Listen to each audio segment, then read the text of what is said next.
everyone, my name is Jenna, but you guys can call me Jen. Welcome back to my channel, or welcome if you're new. Hi, hello. Welcome to my November wrap up. This one's gonna be a short one today because I read 7 books this month and I don't really have a lot to say about them, I don't think. Well, you'll know how long I've talked about these books, so hopefully I'm not rambling on forever and ever and ever, but this was probably gonna be a shorter one because, as I said, 7 books this month, not a whole lot. And all of them were fantasy. So there's really no breaking it down any other way, is there? They were all off of my TBR. Isn't that crazy? Isn't that crazy? Anyways, we love this. Let's just get into it. We started the month with Saints of Storm and Sorrow by Gabriela Buba. This one really tanked for me. I had high hopes for it. I heard wonderful things about it. I gave it 1.5 stars. Oh my God, it was a mess. And it might have been influenced by the fact that I was also listening to the audiobook as I was reading this, because as you guys know, I tandem read a lot of things, which is listening to audios at the same time as reading, because it double focuses me, it like immerses me in the story. It's the best way and my favorite way of consuming stories. And the audiobook is a fucking mess. Oh my God, it's so bad. It's so bad. Like, the woman narrator of it doesn't read the sentences properly. Like, she's stopping after every sentence and like just like reciting the sentences. And then the man is mispronouncing words. And also it's so much louder. Like, the audio mixing was bad. It was just bad overall. And the story itself was not great. It was really quite boring and didn't hit at all. It gets a 0.5 star alone because of the incredible amount of research that went into this and the care for the Filipino culture. That's it. Like, that is the one redeeming thing about this book for me. I couldn't even tell you what this is about because there is no proper hook to the story. It is plotted no. I'm gonna put it down and we're gonna walk away. I do not recommend that book at all, but it's really sad because a lot of people really do love that book, so it might just be me. Next, I picked up The Wisteria Society of Lady Scoundrels by India Holton. This is the first India Holton book that I have ever read, and I loved it. I thought this was so much fun. I kind of put it in a similar realm to Kimberly Lemming's books with her Mead Mishap series and her new one that's coming out next year in her like sci-fi dinosaur world thing that she's got going on. Granted, Kimberly Lemming's books are definitely a level of unhinged so much higher than India Holton. But the vibe of those books is very similar to me. Like, the vibe of Kimberly Lemming's books to the vibe of these, I find it quite similar, which is very interesting because they couldn't be more different in like content and that kind of stuff. But the way that I go into these kinds of books is expecting something to be very fun, irreverent, sarcastic. It's such a lighthearted like escape almost from the regular fantasy that I usually indulge in, if you will. These are the best kind of palate cleanser books I could give you. And still, like, with the whole conversation that's happening on TikTok right now about like politics and books and like using reading as just for escapism, like, even then, these, like, there's still depth to these books. Like, there's still things happening. There's still moments where you're just like, oh my God, like, I have so much fun with these books for a good reason, because they're so irreverent and sarcastic, and these specifically, the India Holton ones, are set in a like Victorian era type of world type of thing. So you're dealing with those kind of gender politics and the society's expectations for women and all that kind of stuff. So there is depth and there are politics to these books. They're not just pure escapism, but they're so much fun that it's such an enjoyable experience, you know? So this particularly follows Cecilia and Ned. Cecilia is part of the Lady Scoundrels Society, which is a pirating society for women. And they pirate, best thing about this book, they pirate sky houses. Like, I don't know, do they actually call it that? It's the Wisteria Society Crime Sorority. My apologies. My apologies. Cecilia is an ideal Victorian lady and also a thief. And like, you know, we love the pirating vibes of this. And Ned is a typical scoundrel, typical rake vibe of a man who comes in and like steals houses from people, because in this world they can fly houses. Those are their ships. The ships are the houses. It is such a cool and unique world and that little element of flying sky houses is just so interesting to me. I'm so excited to keep going with this series because there's a bunch of books in this series where they're all like standalone romances type of thing. So these are like romance fantasies, if you will. I found this so much fun. I thought it was just a genuinely great time, and I think that the romance was also quite lovely in here as well. But just rip-roaring great time. I gave that one 4 stars, by the way. Then I dove into my biggest project of the month, which originally I set out in November to make November like a series finishing month, thinking that I was gonna be able to read like 3 or 4 series this month. Who was I think? I don't know who I was thinking about when I did that, but I managed to do 1 at least. I managed to reread The Jasmine Throne and The Oleander Sword to prepare myself for diving into The Lotus Empire and finishing this trilogy. I enjoyed these rereads so much, and I really, really liked this ending as well. But I think upon this reread and the completion of the series, I don't think I can confidently say it's like a 5-star series for me. This is definitely a 4.5-star series for me. It's so close to being perfect, but as I was rereading them this time, like the rating for The Jasmine Throne without including my like enjoyment of it and my love of this book is probably about a 4-star. The Oleander Sword is like a 4.5-star, and I think The Lotus Empire is also a 4-star without equating any of like my enjoyment of it, just like the genuine like craft of these books. But when I first read the Jasmine Throne, I rated it 5 stars, so it has dropped quite a bit in rating. I ended up giving all 3 of these 4.5 stars this go around because, as I said, I fucking love these books, okay? They are some of my favorite worlds, some of my favorite characters. I love Tasha Shuri's writing so much. You cannot go wrong with this. Morally gray lesbians with rebellion at the heart of it. Absolutely incredible world building with some of the most fascinating magic that is explored throughout all 3 of these books. And the way that it changes the characters from book to book to book is so cool. And oh my god, it was great. My problems with it come in like specific plot things and craft things. And one story thing in the very last book that I think if you pull at that thread too hard, the entire story kind of falls apart. But I'm not gonna even worry about it because I enjoyed it and I thought it stuck the landing. And this is quite a delicious trilogy. I highly recommend this trilogy for an incredibly good time. Tasha Shuri's writing just gets better with every book as well. Like the writing in The Lotus Empire was absolutely gorgeous, okay? I highlighted so many different things, and if you guys know, like back when I read The Jasmine Throne, I did a specific annotating type of thing where I marked the pages that I was reading with pen that I annotated on, and I continued that with the Oleander Sword, and then I decided this time, because I had done that with the previous 2, to continue it with this one, just to make sure they all matched.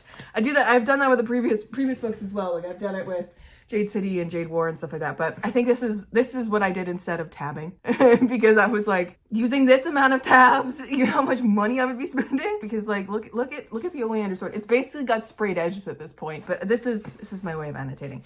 This is such a stunning trilogy, and I'm so glad that I did actually finish it this year, and I decided to reread it all because getting the story one after the other was just such a good way to consume this series. And I think Tasha Shuri is a fucking genius, and she's honestly becoming a auto-buy author for me because I love her writing so much. The general premise of this trilogy as a whole follows Priya, who is a maidservant, and Malini, who is an imprisoned princess, and she's imprisoned by her brother, the Emperor, who his whole deal is that he believes that Malini should have burned for their religion a number of years ago, and she refused. She refused to burn, and you have to burn, and to burn under the mothers, like in this religion, you have to burn consensually for like the magic to work. So she's been imprisoned and kept under the influence of needle flower, which is a very specific poison. And Malini ends up moving to the Harana in Aharanya,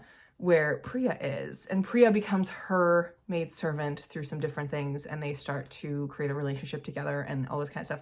There is also a ton of other POVs. There's Rao, who's an incredible character. There's Bhumika, who is also a fantastic character. She's Priya's temple sister, and just, it's fascinating. The use of gods in here and like mythical creatures and magic, as I said, it's just so beautiful. And Tasha Suri's writing is just stunning, as I keep saying. I love it so deeply, and I'm so excited to see what she comes out with next, because I read her first published work previously. I think it was a couple years ago. I fell in love with her. Like, I read it after reading The Jasmine Throne. And the way that her world building sinks into your bones is just stunning. And she creates such lush and real feeling worlds with such interesting magic systems, and not even magic systems, but just magic in the world and like natural phenomenons or gods in this case. And then the characters that you meet in her books are just fascinating and so complex. I don't know.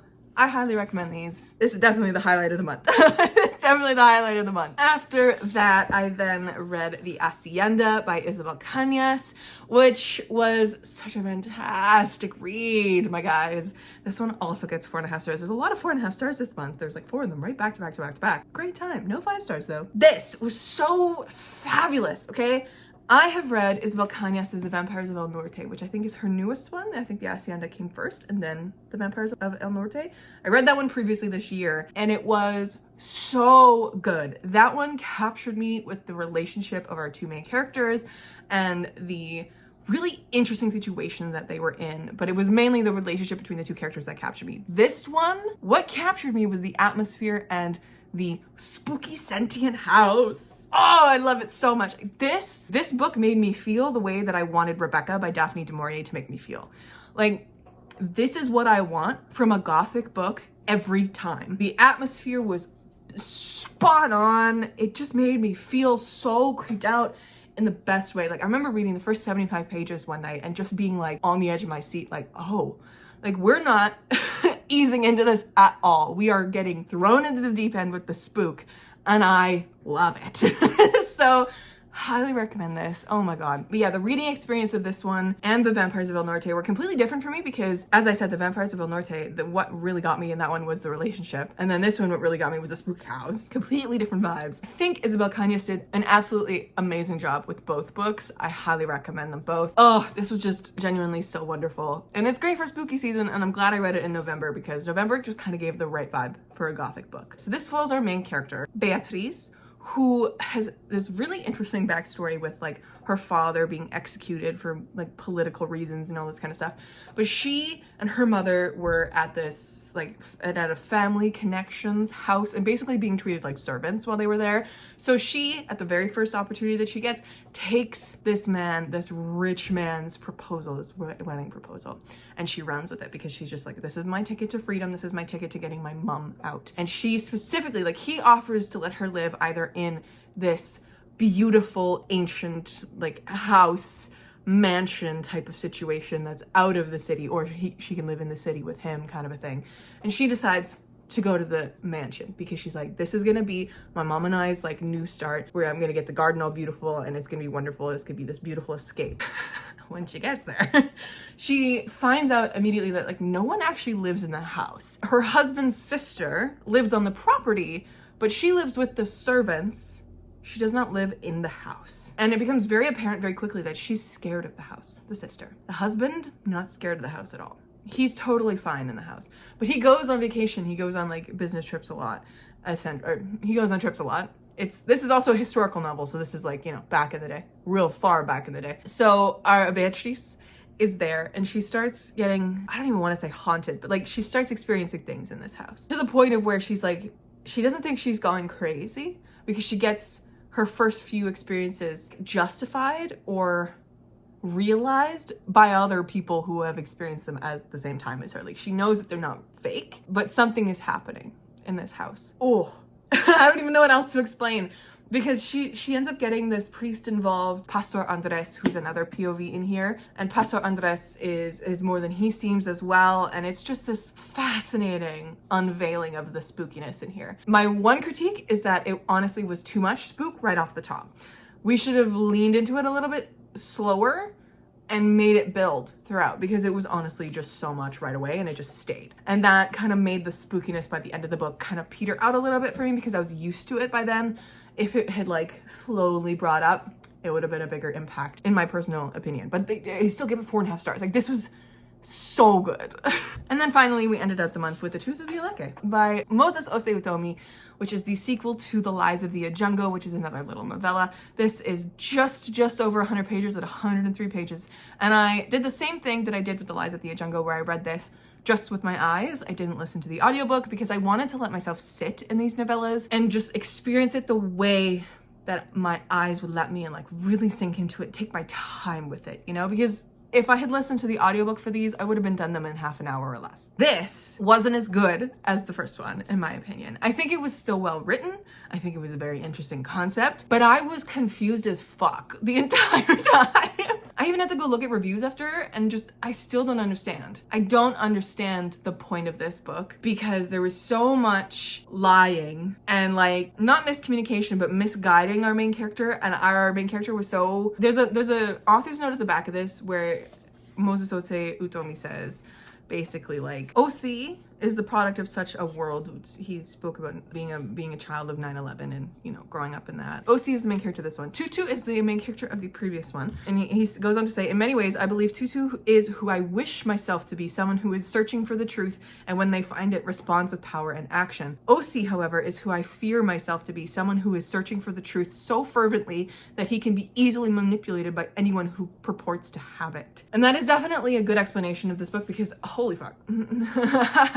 It was just, I don't know. I would have to probably reread this before going into the third one because the author's note also says that like the third book in this is going to be like the biggest finale and it's going to close and like explode a lot of things that were opened in this one.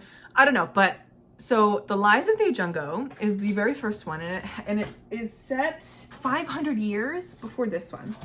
So it's like the events of this one have become kind of myth in this one, and yet they're like told wrong. And then I believe the next one is set like another 500 years after the events of this one. So I don't know what's really gonna happen, but I'm so intrigued by what Moses Ose Utomi is doing with this entire series because it's just a fascinating novella series. I don't know, like I loved The Lies of the Ajungo. It was an almost perfect novella to me. Like it just worked. The action scenes worked so fucking well. It followed a very straightforward line of Tutu adventuring out to save his city and finding out all this kind of shit and like having his world upended. And then The Truth of the Aleke was just confusing, which I think was the point. As of right now, this one I read back in the summer, but I rated this one I think 4.5 stars. And then The Truth of the Aleke gets 3.5 stars. But it probably has the opportunity to change that rating and go up once I read the third one when that comes out next year and like I get the full story, because I feel like I need the full story to really get what's happening in here. But anyways, I highly recommend these. I really highly recommend them. I recommend reading them in order even though they're set so many years apart because they're connected. They're very deeply connected in the like roots of the storytelling and the world building that is happening in these books. And even though they're so short, they are so well written and they're just punchy and they're so good. If you're looking for some kind of a way to up your Goodreads challenge, read these two books because this is still under 200 pages. Two of them together is still under 200 pages, so you can pop out two and have a great time. But yeah, what a way to end my November. Truly. But December is going to be very interesting because not only am I trying to, I'll just hold up these books, because I've sorted out a TBR for myself, and it is already December 4th, so I've sorted out an insanely long TBR of books that are maybes for me. So I still have to finish my reread of The Shadow of the Gods, and then reread The Hunger of the Gods before going into the next book, The Fury of the Gods, which I have over there. That is goal number 1. Then goal number 2 is to read Fevered Star and then go into the final book of this trilogy, which is Mirrored Heavens, and finish this trilogy up. And then I have just so many more.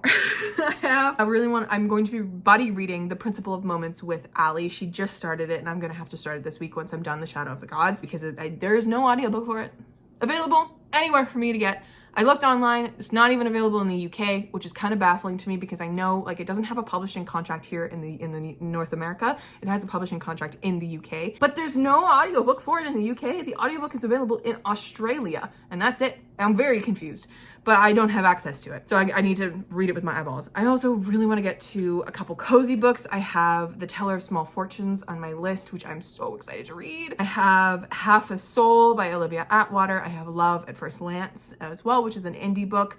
And I have The Phoenix Keeper, another cozy one. I also have a couple Christmassy books. I have Yourself a Magic Little Murder by Megan Mazzaferro, who is another indie author and a friend of mine from Instagram and TikTok. And then I have Set the Record Straight by Hannah Bonham Young, which is one of her indie releases. It's a little sapphic novella. We love that so much. And I have The Mad Ship by Robin Hobb that I would really love to read over this Christmas holiday. I love to end the year with a really chunky fantasy, and I've usually done it with a Brandon Sanderson, but I don't have another Brandon Sanderson to read physically. I could get The Rhythm of War and get that one out of the way, but I'm not in the mood for Brandon Sanderson right now, so I feel like Robin Hobb is the way to go.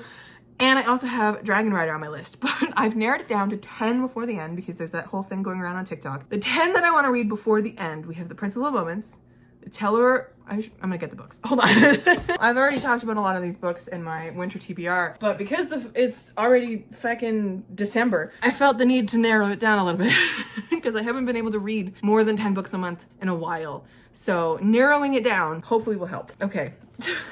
Principle of Moments by Esme Jakiemi Pearson. This is the Illumicrate version I got off of Facebook Marketplace. That's the only reason I have it in my hands. Teller of Small Fortunes by Julie Leong. Favorite Star and Mirrored Heavens by Rebecca Roanhorse. Have Yourself a Magic Little Murder by Megan Mazzaferro. Kingdom of Gods by N.K. Jemisin, so that I can finish the series as well. Love at First Glance by Griffin Murphy, because this sounds so much fun. Set the Record Straight by Hannah Bonham Young, as I mentioned, and Mad Ship by Robin Hobb. And finally, Fury of the Gods. Those are my 10 before the end, even though I have so many other books that I really want to read, and I'm going to try my darndest to read them all, because that is apparently where I'm at. And that is not even to talk about my writing for A Favored Fae, which I was planning on having a finished draft by the end of the year, and that would mean another 60,000 words has to come out of me before the end of the year, which I don't even know if that's going to happen, but I'm going to try.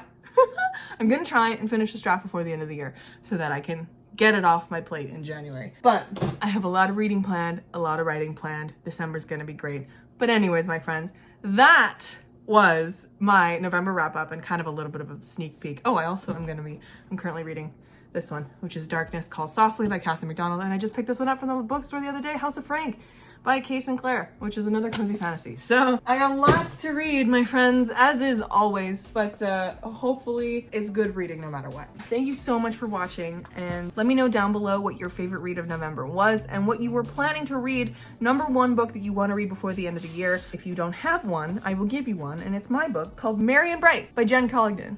That's me. It's a sapphic, cozy novella. It's itty bitty. It'll take you less than 2 hours to read. I highly recommend it because I wrote it and I think it's great. And I think it's a good little snapshot of Christmas spirit to get you in the mood. But anyways, my friends, those were the 7 books that I read in November.